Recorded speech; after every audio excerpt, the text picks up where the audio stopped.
Venimos a adorarte, Padre.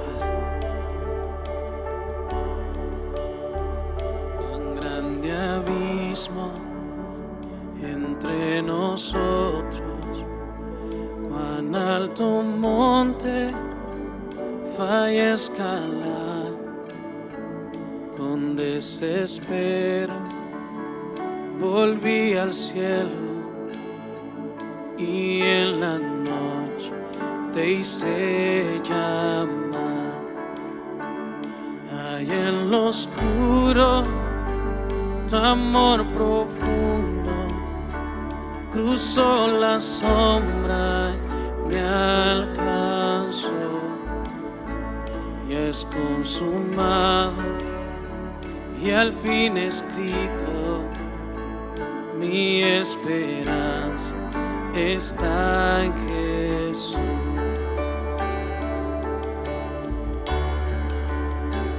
¿Quién imagina piedad tan grande, tan plena gracia al corazón? El Dios eterno dejó su gloria, de mi pecado Él se vistió. La cruz ha hablado, soy perdonado, el Rey de Reyes me adoptó. Señor hermoso, te pertenezco, mi esperanza está en Jesús. Dile aleluya, oh aleluya, sea el que me libertó, aleluya, de la muerte me arrancó, las cadenas quebrantó, y en su nombre hay salvación. Y mi esperanza está en Jesús.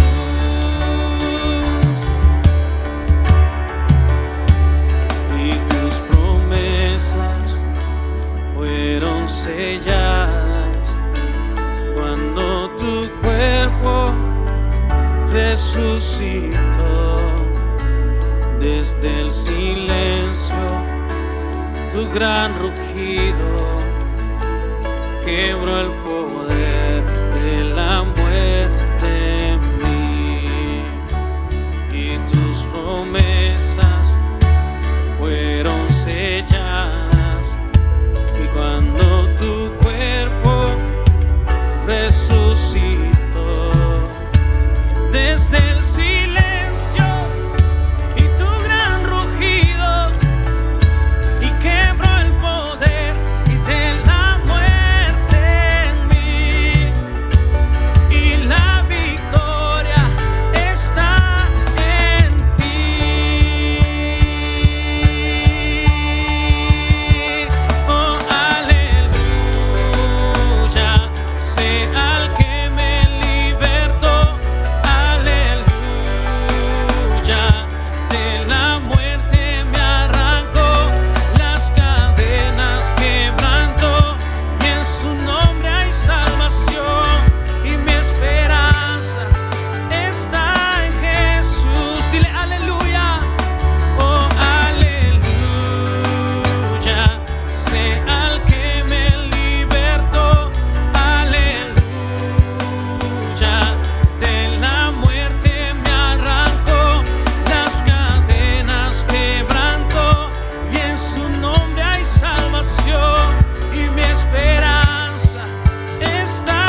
la muerte me arrancó, las cadenas quebrantó, y en su nombre hay salvación.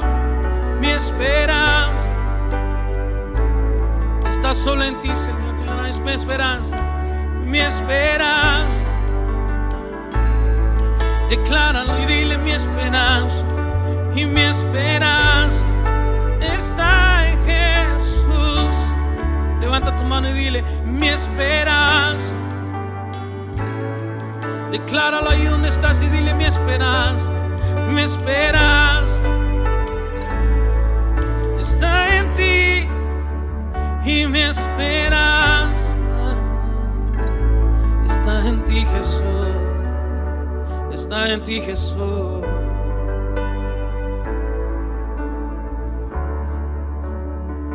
Nuestra esperanza está en ti, Señor.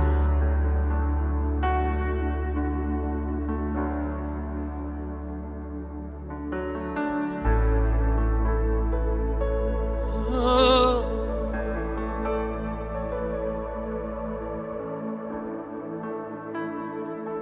Y con tu melodía me das libertad, me rodeas con tu canción, canción de libertad, y sobre todo mal y temores ya no hay. ¿Quieres levantar tu mano y decir? Y ya no soy un esclavo del temor, soy hijo de Dios. Y ya no soy un esclavo del temor, yo soy hijo de Dios.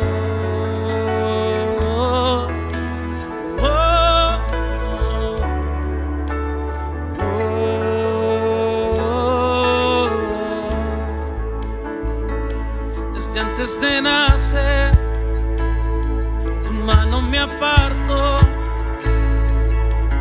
tu amor me llamó. En tu familia, oh Dios, he vuelto yo a nacer.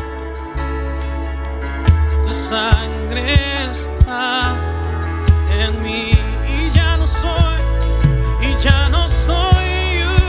esclavo del temor, soy hijo de Dios, y yo soy hijo de Dios. Y ya no soy un esclavo del temor, y yo soy hijo de Dios.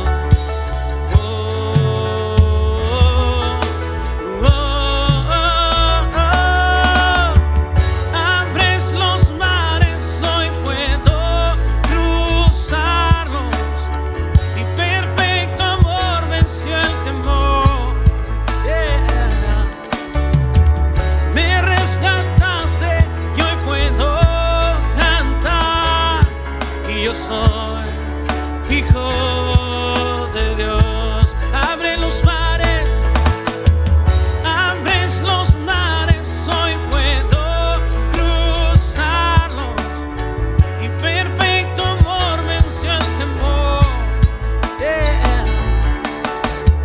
Y me rescataste, y hoy puedo cantar, y yo soy hijo de Dios. Hijo de Dios, y por tu gracia yo soy hijo de Dios. Levanta tus manos y di: yo solo sé que yo soy tu hijo, y Él es mi Padre, y mi Padre me ama. Yo solo sé que yo soy su hijo y Él es mi Padre y mi Padre me ama. Decláralo ahí donde estás y dile: yo solo sé que yo soy su hijo y Él es mi Padre y mi Padre me ama. Yo solo sé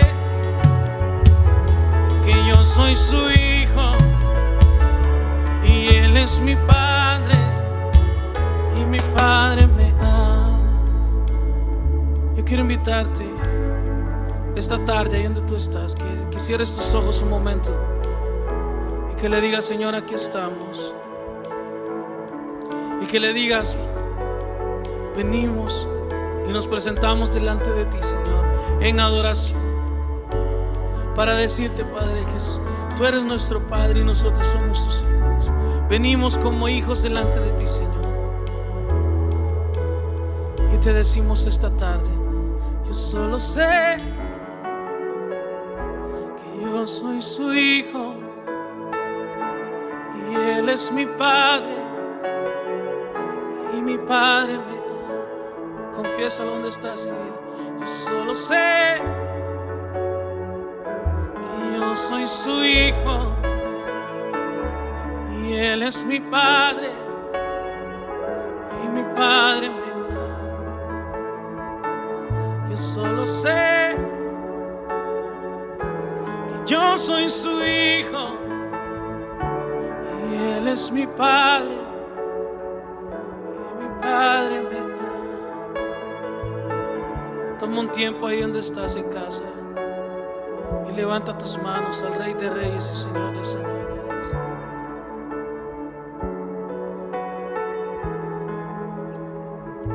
Yo quiero invitarte que ahí donde estás tú puedas cerrar tus ojos un momento y decirle: Señor, nos presentamos delante de ti. Y que te presentes como hijo y que le digas: aquí estamos, papá. Y sabemos que es un tiempo difícil donde a veces hay temor, a veces hay desesperación, pero yo quiero invitarte que este momento tú puedas expresarle esas cosas a papá, que tú puedas tener esa confianza con papá y puedas decirle: Señor, aquí estamos, papá. Y puedas decirle: Señor, tengo miedo, estoy desesperado. Y dile: yo necesito de tu paz. Corre a los brazos del Padre. Corre a los brazos del Padre. En ese lugar donde hay tranquilidad, en ese lugar donde hay paz. Y dile: Señor, en tus brazos es donde encuentro la paz.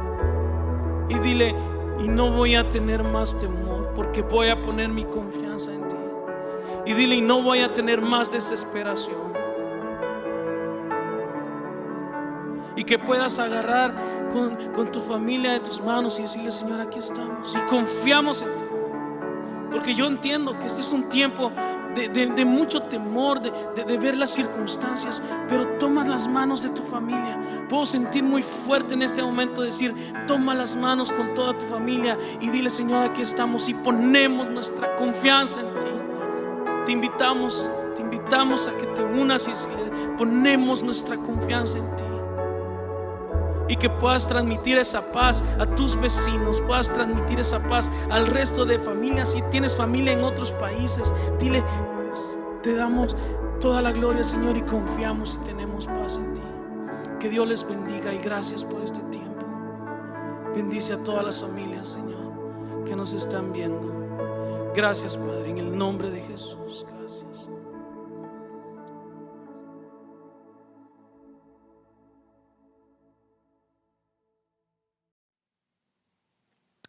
Muy buenas tardes a todos, Dios les bendiga.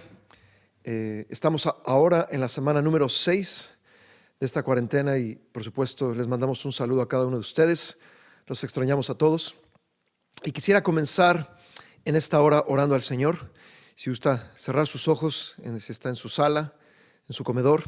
Y vamos a orar y vamos a ponernos en las manos del Señor. Te damos gracias, Padre, por la oportunidad que tú nos das de estar aquí. Oh Señor, te pedimos que tu Santo Espíritu nos guíe en toda verdad y que, Padre, tú puedas abrir tu hermosa palabra, oh Señor, a cada uno de nosotros.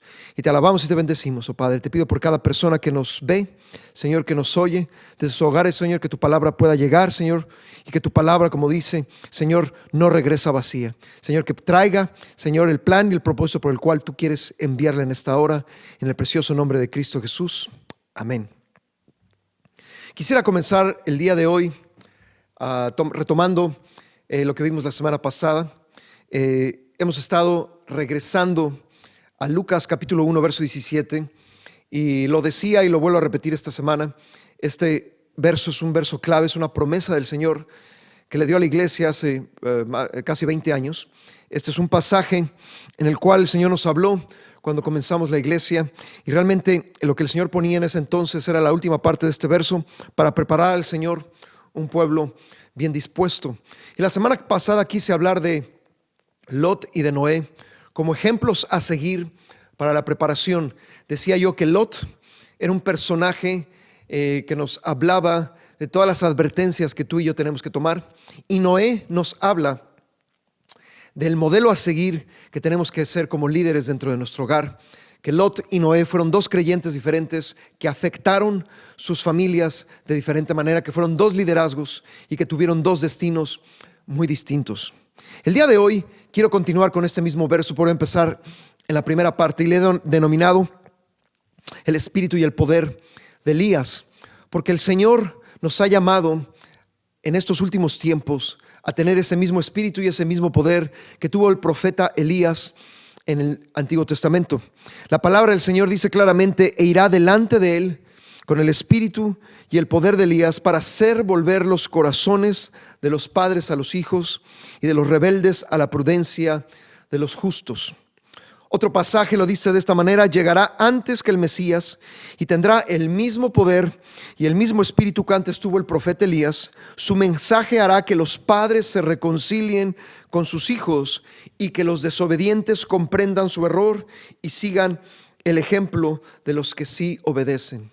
Y yo creo con todo mi corazón que la iglesia el día de hoy tiene que tener el espíritu y el poder de Elías, y que es necesario comenzar a preparar al pueblo del Señor porque su segunda venida se acerca. Sí, hay ciertos acontecimientos que deben de suceder, pero la iglesia, no solamente en el liderazgo familiar, sino como iglesia y como cuerpo del Señor, tiene que ir delante del Señor a preparar el camino de los corazones con el espíritu y el poder de Elías.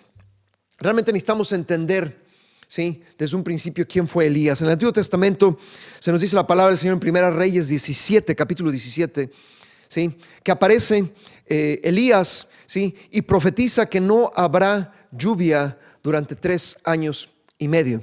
Después en Primera de Reyes, capítulo 18, encontramos tal vez el momento culminante de su ministerio, en el cual confronta al rey, ¿sí?, de ese entonces, y a los 450 profetas falsos de Baal, ¿sí?, a demostrar quién es el verdadero Dios en el Monte Carmelo.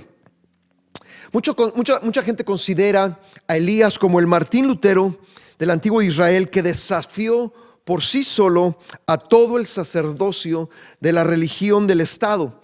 Desgraciadamente, en Primera de Reyes 17 y 18 vemos al rey Acab y vemos a su esposa Jezabel, que desviaron, ¿sí?, al pueblo a adorar a otros dioses, principalmente a Baal. Y dice la Biblia que estos profetas, los profetas de Baal y los profetas de Acera, ¿sí?, tenían convivencia con la reina todos los días, se sentaban a su mesa todos los días.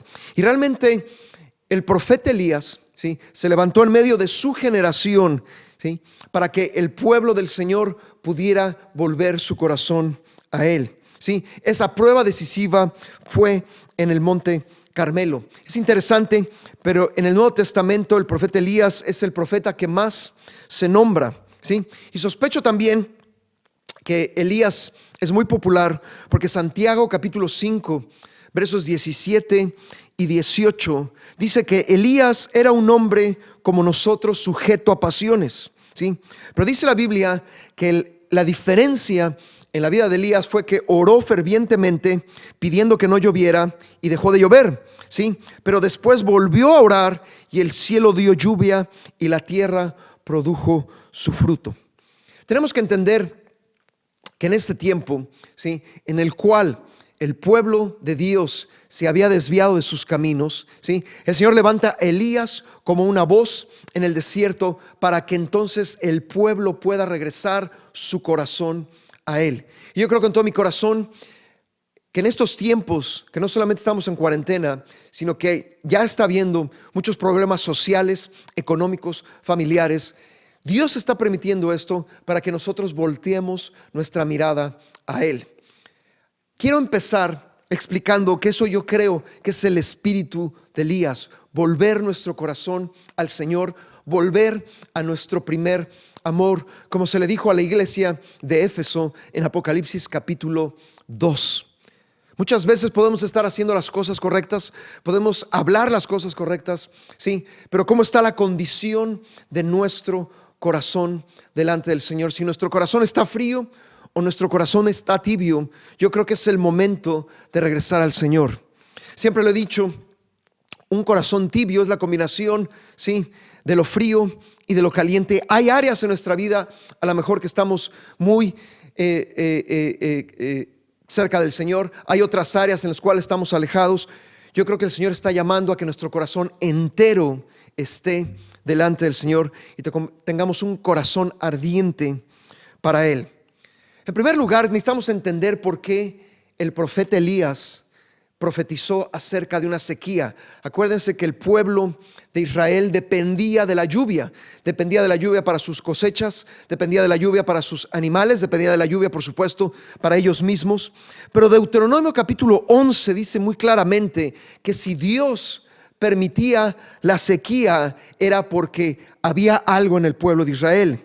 Y Deuteronomio 11 versos 13 y 14 dice: si obedeciereis cuidadosamente a mis mandamientos que yo os prescribo hoy, amando a Jehová vuestro Dios y sirviéndole con todo vuestro corazón, dice el verso 14, yo daré la lluvia de vuestra tierra a su tiempo.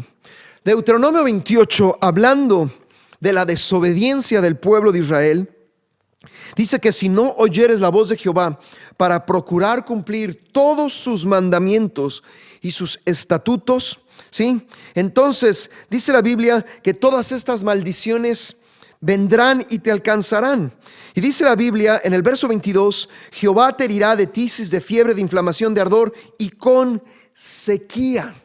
Realmente la sequía era un castigo para el pueblo de Dios, porque el pueblo de Dios se había alejado del verdadero Dios, estaba adorando a otros dioses, ¿sí? Y le voy a decir una cosa, lamentablemente ha surgido una generación de creyentes en los cuales piensan que es posible, ¿sí?, amar al Señor, pero también es posible amar otras cosas, que también es posible, sí, estar en Cristo, pero no abandonar el mundo. Y yo creo con todo mi corazón que Dios está hablando en el espíritu de Elías, porque eso fue lo que el Señor puso en Elías, ¿sí?, que su principal ministerio no solamente fuera demostrar el poder de Dios, sino que a través de ese poder el pueblo pudiera venir a sus pies, pudiera entregar su corazón completamente al Señor. Realmente dice la palabra que hubo sequía durante 3 años y medio hasta que Elías, ¿sí?, reúne a Acab, como dice Primera de Reyes 18, y convoca a Acab a todos los hijos de Israel y reunió a los profetas en el monte Carmelo. Verso 21, Primera de Reyes 18, 21, dice: y acercándose Elías a todo el pueblo, dijo: ¿Hasta cuándo claudicaréis vosotros entre dos pensamientos? ¿Sí? Otra traducción lo dice: ¿hasta cuándo van a continuar ustedes con este doble juego, doble pensamiento? Si el Señor es el verdadero Dios, síganlo a Él. Y si Baal o los Baales lo es, deben de seguirlo a Él. Pero el pueblo, dice la Biblia, no respondió palabra alguna. Y realmente la palabra claudicar significa, sí, tener una ambivalencia, una división en el corazón, ¿sí? Y realmente lo que había sucedido es que el pueblo del Señor, ¿sí?, adoraba a Dios, pero también adoraba a estos Baales, lo que se le llama comúnmente como sincretismo, ¿sí? La unión de dos creencias, y muchos cristianos caminan con el Señor de esta manera. Y yo creo que lo que está sucediendo en medio de este tiempo, en medio del mundo, es un break o una pausa en nuestra vida cotidiana para poder acercarnos a Él y para entonces poder en este tiempo comprender que es necesario entregar nuestro corazón totalmente al Señor. Yo creo que cuando Lucas 1:17 habla del espíritu de Elías, el espíritu de Elías es eso, que nosotros podamos regresar al Señor y que no claudiquemos o que no tengamos esa división en medio de nuestros corazones, ¿sí? La idolatría del pueblo de Israel, ¿sí?, es similar a la idolatría del día de hoy, ¿sí?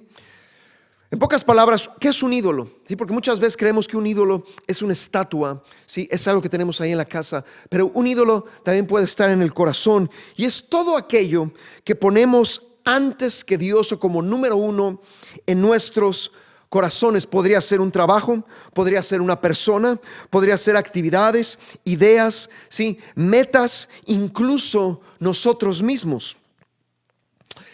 ¿Qué pasa con nuestra carrera, por ejemplo? O la búsqueda del dinero, o la búsqueda del bienestar. Siempre he hablado del bienestar, ¿sí? Mucha gente dice, vienen a los Estados Unidos a tener una vida mejor, pero la realidad de las cosas es que no tienen una vida mejor. Simplemente lo que están buscando es el dinero, la posición, ¿sí? Pero no tienen una vida espiritual mejor, sino por el contrario, la tienen peor, ¿sí? Por ejemplo, la Biblia define como a la avaricia, como la codicia, como idolatría también, ¿sí? Y realmente cualquier cosa, cualquier persona se puede convertir en un ídolo, ¿sí? Pueden ser el sexo, pueden ser drogas, música, deportes, aficiones, videojuegos, entretenimiento, tantas cosas.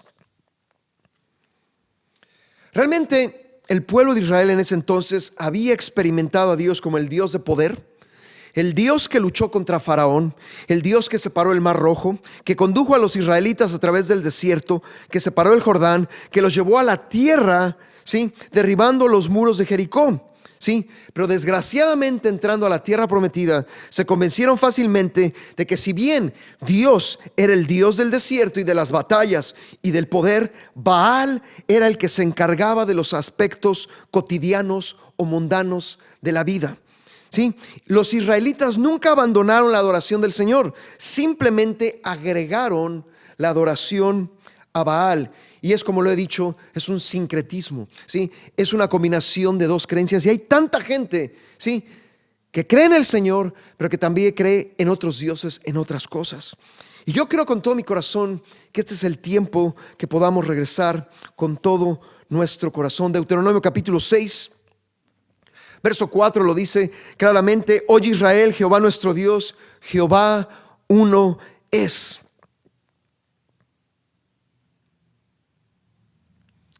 Dios es un solo Dios. Dios es uno solo. Y Él desea que tú y yo aprendamos a depender totalmente de Él. Esto me recuerda a lo que dice Apocalipsis capítulo 3, el mensaje a la Odisea. Muchas veces nosotros, tú y yo, utilizamos el verso 20, Apocalipsis 3:20, para llevar a la gente a la salvación. Dice: he aquí, yo estoy a la puerta y llamo. Si alguno oye mi voz y abre la puerta, entraré a él y cenaré con él y él conmigo. Y por supuesto lo podemos utilizar de esa manera. Pero la realidad de las cosas es que la iglesia de la Odisea, hombres y mujeres que profesaban al Señor Jesús, habían dejado a la persona más importante afuera de su iglesia y por lo tanto fuera de su corazón. Y el Señor Jesús estaba tocando la puerta y el Señor le estaba dando una oportunidad más, ¿sí? Porque lo dice claramente en el verso 14: escribe al ángel de la iglesia en la Odisea, Sí, es una iglesia que se encuentra en la Odisea, pero es una iglesia que tiene ciertas características espirituales. Sí, yo conozco tus obras, que ni eres frío ni caliente. Por cuanto eres tibio, dice el verso 16, sí, te vomitaré de mi boca. Porque tú dices, yo soy rico y me he enriquecido y de ninguna cosa tengo necesidad, y no sabes que eres un desventurado, miserable, pobre, ciego y desnudo. Dice la Biblia que materialmente parecía ser que lo tenían todo, pero espiritualmente dice la Biblia que eran ciegos, ¿sí? Que eran pobres, que eran miserables y que eran desnudos y desventurados. Y aún el Señor estaba tocando la puerta de sus corazones. Por eso dice el Señor, he aquí, yo estoy a la puerta y llamo. Amén. El Señor, ¿sí?, está permitiendo todo esto para que no veamos, ¿sí?, lo que el mundo dice o cómo el mundo responde, sino que vengamos al Señor con todo nuestro corazón. Regresando a Primera de Reyes, capítulo 18, dice la Biblia, ¿sí?, que los profetas intentaron, ¿sí?, adorar a su Dios durante muchas horas y no pudieron hacer nada.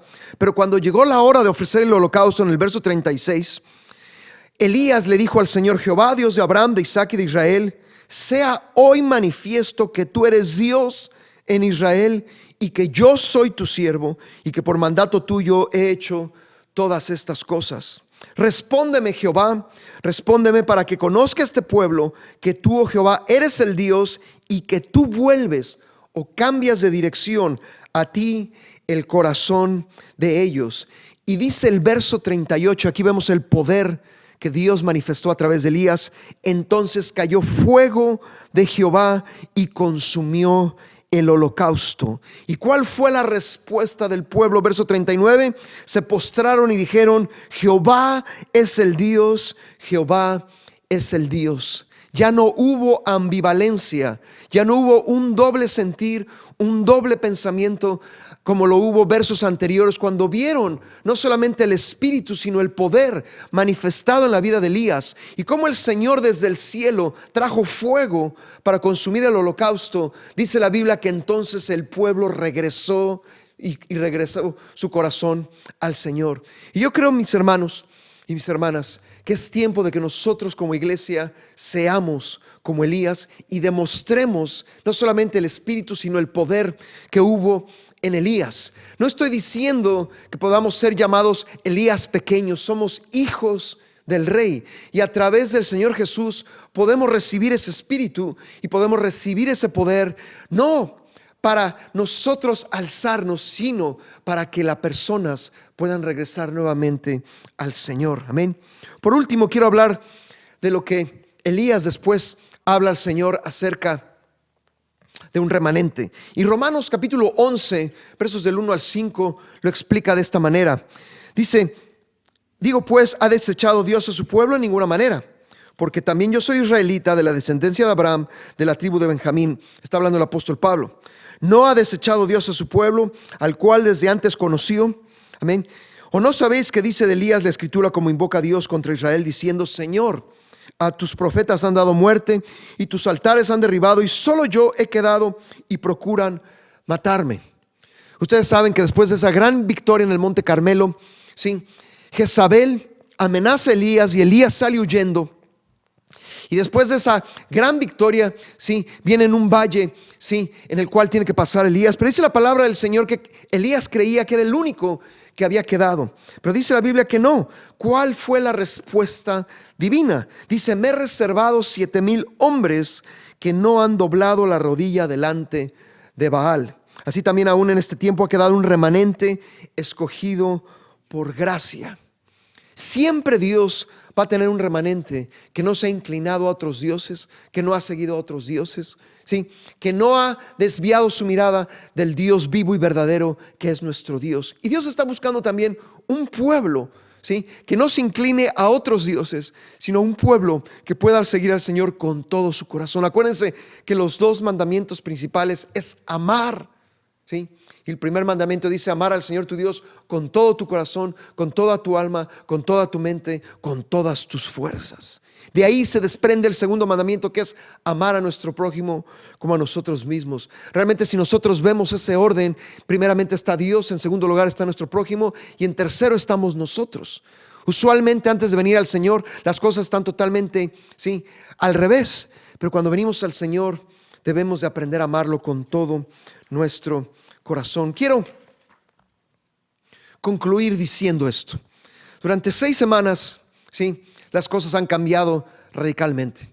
En estas 6 semanas, al menos lo que nosotros llevamos en esta parte del país, en Long Island, Nueva York, nuestra vida ha cambiado, nuestras circunstancias han cambiado, pero Dios no ha cambiado. Dios sigue estando con nosotros. Yo quiero el día de hoy invitarte. Yo veo que hay muchos views, muchos likes, y qué bueno alabar al Señor, pero el fin de todo esto no es tener más, sino es poder alcanzar a gente que a lo mejor está ambivalente, o que a lo mejor tiene 2 pensamientos, o a lo mejor está dividido su corazón. Y quiero hablar contigo el día de hoy, y quiero invitarte a que regreses al Señor con todo tu corazón, que regreses a las raíces. Mucha gente a través de los años me dice, es que yo alguna vez fui cristiano, o alguna vez estuve en la iglesia, o alguna vez caminé con el Señor, o alguna vez oraba, ayunaba, leía mi Biblia, pero no lo estoy haciendo el día de hoy. Yo quiero invitarte el día de hoy a nuevamente acercarte con el Señor, porque este es el tiempo. El Señor nos está dando una pausa para poder llegar, y este es el espíritu y el poder que el Señor quiere derramar en su iglesia. No solamente en esta iglesia, pero en especial estoy hablando de esta iglesia, para preparar los corazones para la segunda venida del Señor. Dice la Biblia que Juan el Bautista vino a preparar con su mensaje el corazón de los hombres y de las mujeres, para que cuando el Señor Jesús apareciera en su primera venida pudieran estar listos. La iglesia ha sido llamada a preparar el corazón de las personas para que cuando el Señor Jesús venga por segunda vez puedan recibirlo con todo su ser. Yo quiero invitarte, como dice Apocalipsis, he aquí yo estoy a la puerta y llamo. El Señor está llamando a la puerta de tu corazón, y quisiera hacer una oración brevemente. Si tú estás oyendo ese llamado a la puerta de tu corazón, que puedas venir delante del Señor y que puedas dejar, así como el pueblo de Israel dejó en el monte Carmelo, su ambivalencia, y después de que vieron el holocausto que fue consumido por el fuego del cielo, dijeron, tú eres Dios, que puedas venir al altar del Señor ahí en tu casa y puedas decir, Señor, me he equivocado, Señor, te pido perdón, Señor, tú eres el único Dios verdadero. Quisiera hacer una oración en esta tarde. Te doy gracias, oh Señor, por la oportunidad que tú me das, Señor, de poder estar aquí. Señor, te pido por cada persona que nos ve a través de estos medios. Te pido, Señor, por aquellos, Señor, que tú estás tocando a la puerta de su corazón, que puedan venir a ti con todo su ser. Que sea, Señor, un tiempo como en el tiempo, Señor, que vivió Elías en el monte Carmelo, que vino tu pueblo, Señor, y una vez más dijo, tú eres el único Dios verdadero.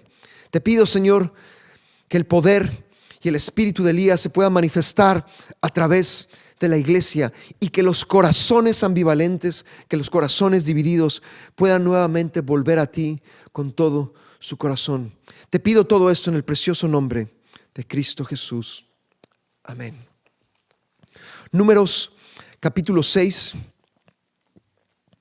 verso 24, y quiero dar esta bendición a todos ustedes. Jehová te bendiga y te guarde. Jehová haga resplandecer su rostro sobre ti y tenga de ti misericordia. Jehová alce sobre ti su rostro y ponga en ti paz. Te bendigo, mi hermano, mi hermana, en el nombre del Señor. Muchísimas gracias y muy buenas tardes. Que tengas una excelente semana. Amén.